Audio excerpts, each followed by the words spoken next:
I'll tell you one thing. This movie has some great genes. I mean, there are great genes throughout this movie. Simon Rex is wearing great jeans. Sydney Sweeney's wearing great jeans. Paul Hauser's wearing great jeans. I mean, everyone in this movie has great genes.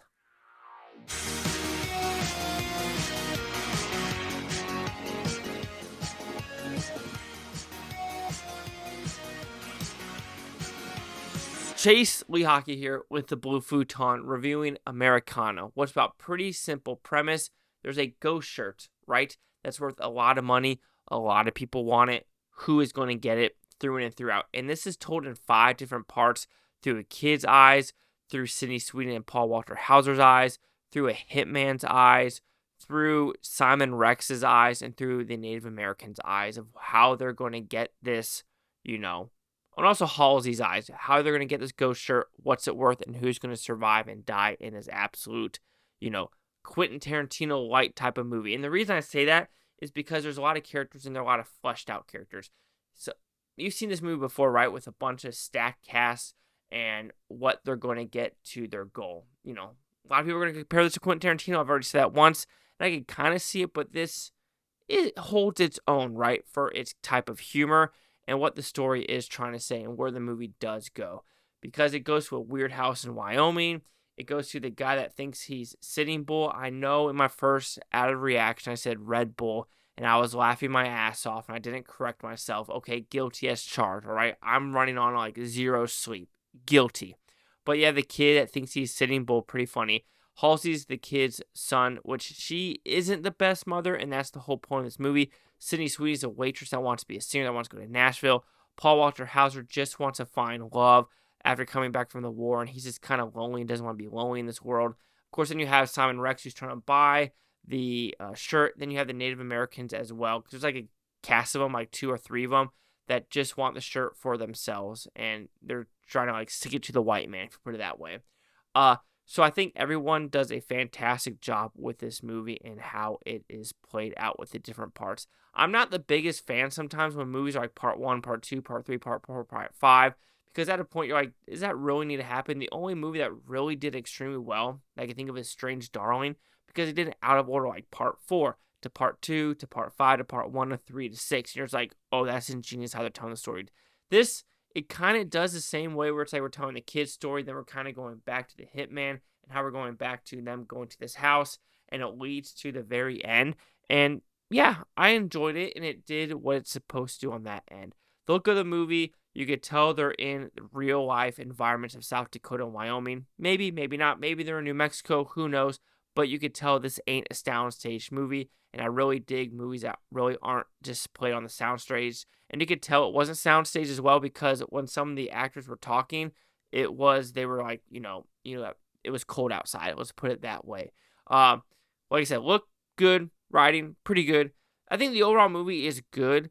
I don't know, the payoff at the end, I think that's where I kind of faltered just a little bit, because you get to know, like I said, the hitman, the kid, and you're starting to like jive with a lot of these characters. Like, oh, I like that character. I like that character. Hope that character survives and dies and things like that. The Native American scenes when they're in their little hut, if you want to put it that way, is pretty funny as well, of where they're trying to go with what they've kind of been through. And that's a true thing. If you've ever been to an Indian reservation, it's either like they have a lot of money because of casinos, or it's not a pretty sight. Let's put it that way. And it is unfortunate. It truly is. And it's kind of heartbreaking what has occurred on some of these reservations through in and through freaking out.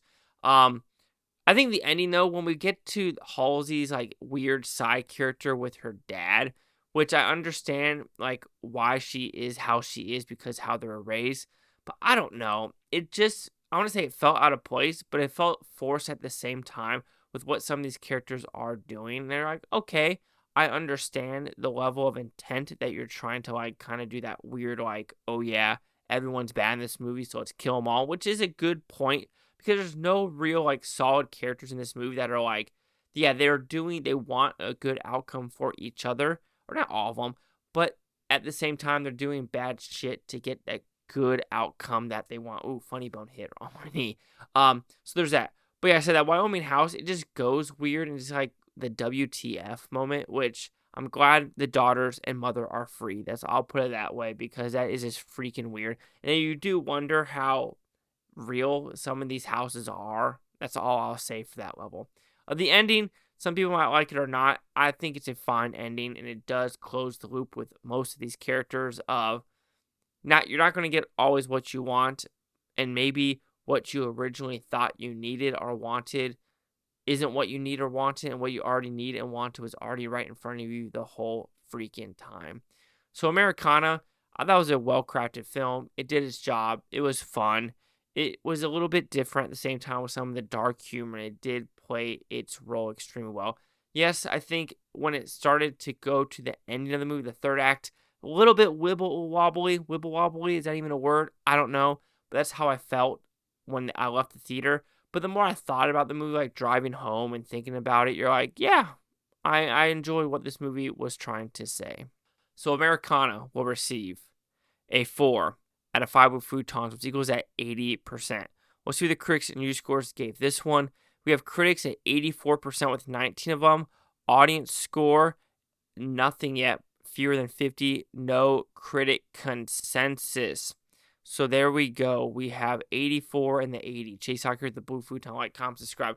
Let me know this Futontopia. You Blue Futon, take watch for a great day. I'm looking forward to stay tomorrow, week from a month, and a year from now. Every single freak one of you. Peace and love, peace and love. And how are your jeans?